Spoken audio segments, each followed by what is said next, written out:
दोस्तों शुरू करने से पहले डिस्क्लेमर की वीडियो सिर्फ और सिर्फ एजुकेशनल पर्पस के लिए है, इन्वेस्टमेंट एडवाइस नहीं है। तो वीडियो को देखकर आप सीख सकते हो और इन्फॉर्मेशन को ले सकते हो। सो बेसिकली दोस्तों गिफ्ट निफ्टी के हिसाब से मार्केट ने परफॉर्म किया। कल गिफ्ट निफ्टी नीचे था, मार्केट भी आज आप देख सकते हैं नीचे ही जाके बंद हुआ है। 150 पॉइंट्स नीचे 0.62% की बंदी है। 24,126 तक चला गया था और 24,176 के आसपास की क्लोजिंग है। 253 का हाई था। अपने लो से थोड़ी सी रिकवरी के साथ में निफ्टी ने क्लोजिंग दी है। निफ्टी बैंक को देखें तो यहाँ पे बड़ी गिरावट है 1.31% की। मिड कैप देखने चले तो कुछ खास नीचे नहीं है। स्मॉल कैप भी न्यूट्रल होके बंद हो चुके हैं। रीजन एक तो आपके सामने स्क्रीन पे देखने को मिलेगा, यूएसडी का जो प्राइस है रुपीस के कंपैरिजन में ऊपर जाना, यानी रुपीस कमजोर होना। साथ में स्टॉक्स हम देखें तो मैक्सिमम कंपनी के स्टॉक्स नीचे थे, तो हो सकता है इन्वेस्टर्स के पोर्टफोलियो आज नीचे गए हो। आईटी ने अच्छा किया, 1.21% की तेजी। एफएमसीजी ठीक था, बाकी सब कुछ नीचे था। सरकारी बैंक्स, फाइनेंस बैंक, ये जो स्टॉक्स है ये आज ज़्यादा नीचे आके बंद हुए। तो सबसे पहले कारण देखते हैं कि क्या रीज़न था मार्केट का इस तरह से परफॉर्म करने के पीछे। उसके बाद में निफ्टी के टेक्निकल्स पे आते हैं, स्टॉक्स भी है उसके ऊपर बातचीत करते हैं। सो फर्स्ट अपन यूएस ईरान के अपडेट को देख लेते हैं कि क्या सिचुएशन है। अब देखो, यूएस एक्सपेक्ट कर रहा है पीस प्रपोजल का रिस्पॉन्स आज, यानी आज ईरान को रिस्पॉन्स करना होगा ट्रंप के अकॉर्डिंग। अगर ट्रंप के हिसाब से रिस्पॉन्स नहीं किया तो देखते हैं ट्रंप की तरफ से क्या कुछ एक्शन लिए जाते हैं, क्योंकि यूएस ने 14 पॉइंट्स का पीस प्रपोजल भेज दिया है। ईरान उसको रिव्यू कर रहा है, बट ईरान ने कहा नहीं था कि कब तक रिस्पॉन्स करेगा, तो यूएस अभी प्रेशर बनाने की कोशिश में है। साथ में देखिए दोस्तों, आप नोट कर सकते हैं ईरान ने कहा है कि यूएस ने जो अटैक किया था, यूएस को उसका हिसाब भुगतना पड़ा। यूएस ने अटैक किया था, ईरान के कुछ खाली टैंकर्स थे, जहाज को डिसेबल कर दिया था, ठीक है। और उसके बाद में ईरान ने टारगेट किया है यूएस नेवी शिप्स को। तो सीज फायर का कोई मतलब है नहीं। सीज फायर का मतलब यह है कि छोटी मोटी अटैक्स अभी हो रही है, कुछ मेजर अटैक्स नहीं चल रहे हैं। इसके बाद में देखिए दोस्तों, ब्रेंट पे आते हैं, $100 पर बैरल के नीचे है, विच इज़ गुड। और यहाँ पे हम प्राइस को देखें, ओवरऑल सिचुएशन को देखें तो ओवरऑल सिचुएशन आपको थोड़ा सा ऊपर ही बताएगी, क्योंकि जब तक ये सपोर्ट नहीं आता है तब तक ब्रेकडाउन तो होगा नहीं। एटलीस्ट ये सपोर्ट आएगा तो मार्केट को थोड़ा सा स्ट्रेंथ मिलेगी। बट ठीक है, क्रूड अभी के समय आपको ऊपर ही दिखाई देगा। ऊपर से प्रॉफिट बुकिंग हुई है, वो भी अच्छी बात है। अब दोस्तों बात करते हैं सेकंड अपडेट की। देखिए दोस्तों, नई बीमारी आ चुकी है जिसका नाम है हंता वायरस। यहाँ पे मैंने हाईलाइट कर रखा है ताकि पैनिक नहीं हो कि कोविड तो नहीं है ना। यस, कोविड नहीं है, नॉट नेक्स्ट कोविड, लेकिन प्रॉब्लम यहाँ पे भी है। क्या है उसको चेक कर लेते हैं, समझते हैं कि मार्केट के ऊपर इसका कैसा इंपैक्ट होगा अगर ये फेल जाता है तो। सो यहाँ पे देखिए दोस्तों, न्यूज़ आती है कल, और इसके अंदर बताने की कोशिश की जाती है कि सैटरडे सैटरडे यानी 3 मई से अभी तक 3 पैसेंजर अनफॉर्चुनेटली मारे जा चुके हैं, जो थे लग्जरी क्रूज शिप पर जिसका नाम है होंडस। अब ये सेंटर हो चुकी है, ये न्यूज़ हो चुकी है, ये जो हम बोल सकते हैं क्रूज शिप है ना, ये सेंटर बन चुकी है न्यूज़ का। काफ़ी सारी न्यूज़ आ रही है। अभी लेटेस्ट न्यूज़ क्या है उसको भी चेक कर लेते हैं। बाकी आप यहाँ पे पहले हिस्ट्री देखिए कि क्यों ये जो शिप है ये फेमस है अभी के समय। देखिए यहाँ पे मेंशन कर रखा है कि 6 मई तक टोटल 8 केसेस रिपोर्ट हुए हैं हंता वायरस के लैब टेस्ट के अंदर, ठीक है। और अब डिटेल में देख सकते हैं 1 अप्रैल से जब ये बोट चलना शुरू हुई थी, 147 पैसेंजर थे, क्रू था, 7 लोग बीमार हुए, उनमें से 3 लोग मारे जा चुके हैं और एक की सिचुएशन काफ़ी क्रिटिकल है, यानी उनको भी कुछ हो सकता है अनफॉर्चुनेटली, बट होना, ये यहाँ पे बताने की कोशिश की गई है। 3 को रिपोर्ट किए हैं माइल्ड सिम्टम्स, ठीक है। सिम्टम्स क्या है, वही ये फ्लू है, बुखार है, जुकाम है, वो जाता नहीं है, दवाई लेते रहेंगे तब भी नहीं जाएगा, तो ये सिम्टम्स होते हैं, ठीक है। साथ में आप देख सकते हैं ऑपरेटर ने कहा है कि 1 अप्रैल से टोटल 114 गेस्ट यहाँ पे बोर्ड हुए थे, ठीक है। और ये जो शिप है ना अर्जेंटीना से चला था। साथ में आप देख सकते हैं कि 30 जो पैसेंजर हैं वो लेफ्ट कर चुके हैं होंडस को 24 अप्रैल। 30 पैसेंजर भी थे उनके शिप के अंदर, लेकिन वो वहां से निकल चुके हैं, जा चुके हैं। अब ये जो न्यूज़ है ना, ये कंसर्न बन चुकी है, क्योंकि ये वायरस स्प्रेड हो सकता है उन पैसेंजर्स की वजह से। 30 पैसेंजर्स आप यहाँ पे नोट कर सकते हैं। सो कंपनी ने कहा है कि जो भी गए हैं उनसे कांटेक्ट कर लिया है।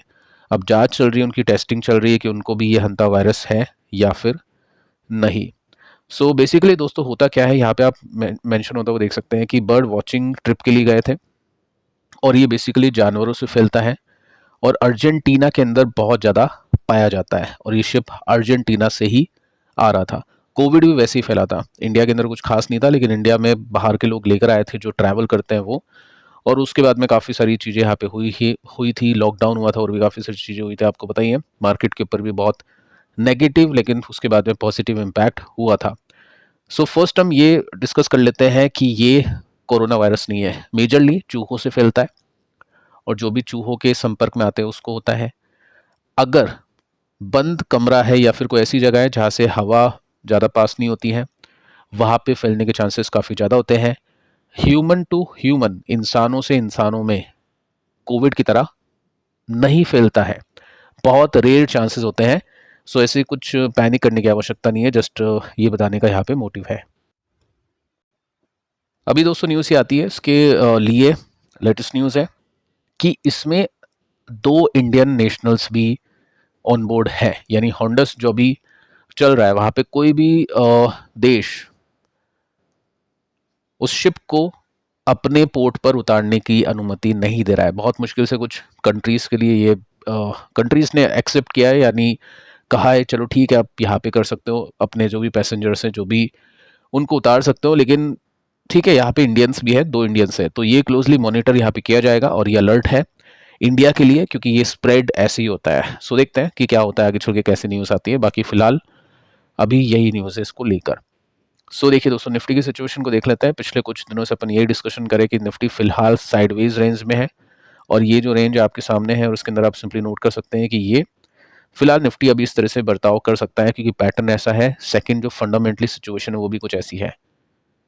वॉर को लेकर कभी अच्छी न्यूज़ आएगी, कभी खराब न्यूज़ आएगी, कभी अच्छी न्यूज़ आएगी, कभी खराब न्यूज़ आएगी। सो ब्रेकआउट और ब्रेकडाउन जब तक रिटर्न एग्रीमेंट नहीं होता है, जब तक पॉसिबल नहीं है। अगर कुछ मेजर अटैक हो गया पावर प्लांट पे तो ब्रेकडाउन के चांसेस हैं, लेकिन अगर कुछ अग्रीमेंट साइन हो गया सीज फायर का या फिर वॉर को रोकने का, तो यहाँ से ब्रेकआउट की पॉसिबिलिटी बन सकती है। अब देखिए दोस्तों, स्टॉक्स पे आता है। आज के दिन कुछ कंपनी के स्टॉक्स ने अच्छा किया, काफ़ी सारी कंपनी के स्टॉक्स ने अच्छा किया, लेकिन कुछ कॉमन कंपनीज उनको चेक कर लेते हैं। कोफोर्ज 6% का जंप है। टेक्निकली देखना काफ़ी ज़रूरी है क्योंकि अब कंपनी ने रेसिस्टेंस को क्रॉस कर दिया। मार्केट कैप है अभी गलत मेंशन कर रखा है, वैल्यूएशन आई थिंक ठीक है। बीट किया था एक्सपेक्टेशन 49% के साथ में, यानी बहुत अच्छे रिजल्ट इसने दिए थे। प्लस 2027 के लिए गाइडेंस भी काफ़ी अच्छी दी है, यानी फाइनेंशियल ईयर 27 के लिए, यानी ये जो अभी चल रहा है उसके लिए गाइडेंस भी काफ़ी अच्छी है। सो यहाँ पे देखिए दोस्तों, कंपनी एक्सपेक्ट करती है कि ऑर्गेनिक ग्रोथ काफ़ी अच्छी आएगी। कांस्टेंट करेंसी की ग्रोथ की बात करें, यहाँ पे जो डॉलर की वैल्यू इंक्रीज होती है उसको हटा के ग्रोथ काफ़ी अच्छी आने वाली है, यानी ऑर्गेनिक ग्रोथ काफ़ी अच्छी आने वाली है। सो यहाँ पे देखिए दोस्तों, फाइनली ये जो रिवर्सल है स्विंग का ये मिल चुका है। पहले भी काफ़ी अच्छे स्विंग्स यहाँ पे मिले हैं और अभी स्विंग का एक रिवर्सल यहाँ पे मिल चुका है। अगर मैं गैप को दिखाऊं तो 45% का गैप यहाँ पे देखने को मिलेगा। खरीदने बेचने की कोई राय नहीं है, आपको पता है। यहाँ पे जस्ट अपन स्टडी कर रहे हैं कि पैटर्न किस तरह से ब्रेकआउट करता है, कौन कौन सी न्यूज़ है मार्केट के अंदर जो इन्वेस्टर्स के लिए इंपॉर्टेंट है। बाकी यहाँ पे आप पैटर्न देखोगे तो कुछ अच्छे वॉल्यूम्स आए थे इसके रिजल्ट्स के बाद में, और ये जो रेसिस्टेंस बना था ये पार हो चुका है। प्लस यहाँ पे सपोर्ट, अगला सपोर्ट ऊपर की तरफ शिफ्ट, इसका मतलब टेक्निकल जो पैटर्न है वो अब फिलहाल बुलिश इसमें हो चुका है। इसके बाद में और कंपनीज को देखते हैं। पेंट सेक्टर ने बहुत अच्छा परफॉर्म किया। बर्जर पेंट्स को देखिए, सबसे पहले तो 5% की तेजी बनी इसके अंदर। 56 की वैल्यूएशन है, 60,000 करोड़ का मार्केट कैप है। अभी कुछ दिन पहले भी हमने इसको डिस्कस किया था क्योंकि इसने हाइक किए थे अपने प्रोडक्ट्स के प्राइसेस को, और उसका सीधा फायदा इसको मिलेगा क्योंकि क्रूड जब नीचे जाएगा तो ये अपने प्रोडक्ट्स के प्राइसेस नॉर्मली घटाता नहीं है, तो मार्जिन एक्सपेंड करते हैं। इसके नंबर्स कब आएंगे? इसके नंबर्स आएंगे 12 मई को। देखिए दोस्तों, न्यूज़ यही है कि कंपनी इन्वेस्टेक, इस कंपनी ने पेंट सेक्टर को लेकर काफ़ी अच्छी कॉल दी है, अपग्रेड किया है। टोटल 4 स्टॉक्स आपको यहाँ पे देखने को मिलने वाले हैं कि कंपटीशन अभी के समय काफ़ी कम हो चुका है। जो बिरला ओपस के जरिए मिल रहा था वो भी काफ़ी कम हो चुका है, क्योंकि वही एक रीज़न था इनकी वैल्यूएशन को तोड़ने के पीछे का। क्रूड तो अभी बढ़ा है, लेकिन ये स्टॉक पहले से ही काफ़ी नीचे थे। सो वो जो कंपटीशन है वो काफ़ी कम हो चुका है, और बिरला ओपस का डर जितना बड़ा था कि काफ़ी ज़्यादा इनका मार्केट शेयर ले जाएगा, बट वैसा हुआ नहीं है और वैसा ना होने की उम्मीद है, which is very good for paint companies. So कौन कौन सी कंपनीज है? एशियन पेंट्स का नाम यहाँ पे मेंशन कर रखा है, इंडिगो पेंट्स है, बर्जर पेंट्स है, कंसाई नेरोलिक है। स्टॉक में रिएक्शंस देख लेते हैं। कंसाई में 4% की तेजी बनी, 28 का पी है। उसके बाद में हम यहाँ पे इंडिगो को देखते हैं, 6% की तेजी बनी, 32 का पी है। एशियन पेंट्स की बात करें तो यहाँ पे 3% की तेजी बनी, 64 का पी है। अब देखो फंडामेंटली और टेक्निकली तो आगे रिजल्ट के बाद में बातचीत होगी, बाकी टेक्निकली हम चीज़ों को देख लेते हैं, समझ लेते हैं कि क्या पैटर्न है। बर्जर को देखिए सबसे पहले। तो टेक्निकली आप देखोगे ना तो सपोर्ट इसका नीचे शिफ्ट कर रहा है, it means broadly stock down trend के अंदर है, बट बीच बीच में स्विंग्स आते हैं सपोर्ट से और उसकी वजह से तेजी मिलती है तकरीबन 25-30% की, ठीक है। तो यहाँ पे जो सपोर्ट है उधर से ब्रेकआउट हो चुका है हाइक की न्यूज़ की वजह से। उसके बाद में यहाँ पे ऊपर जाने की कोशिश करा, अगर अपने रेसिस्टेंस पे पहुंचता है तो 17% का गैप है। अगर रिजल्ट अच्छा आता है तो चांसेस काफ़ी हाई हो गए गैप के फिल होने के।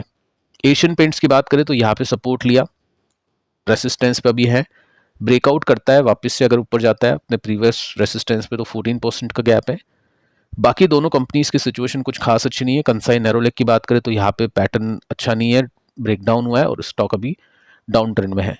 अगर इंडिगो पेंट्स की बात करें तो यहाँ पे भी आप देख सकते हैं जो बॉटम है वो नीचे शिफ्ट कर रहा है। बाकी अगर एक स्मॉल स्विंग निकलता है और मिलता है यहाँ पे तो फिर ये जो गैप है 36% का है। तो कहने का मतलब यही है, टेक्निकली साउंड कंपनीज को देखने चले तो बर्जर पेंट्स अभी सबसे पहले दिखाई देगा, उसके बाद में एशियन पेंट्स देखने को मिलेगा, फिर बाद में दो कंपनीज है, मतलब मेजरली दो ही कंपनीज है एशियन और बर्जर जो टेक्निकली बेटर दिखाई देती है। सो फिलहाल दोस्तों इस वीडियो में इतना ही। कल की वीडियोस को आप देख लेना। स्टॉक्स यहाँ पे हमने काफ़ी गहराई से डिस्कस किए, टेक्निकली फंडामेंटली आप चेक कर लेना। मिलता है नेक्स्ट वीडियो में, तब तक के लिए बाय बाय।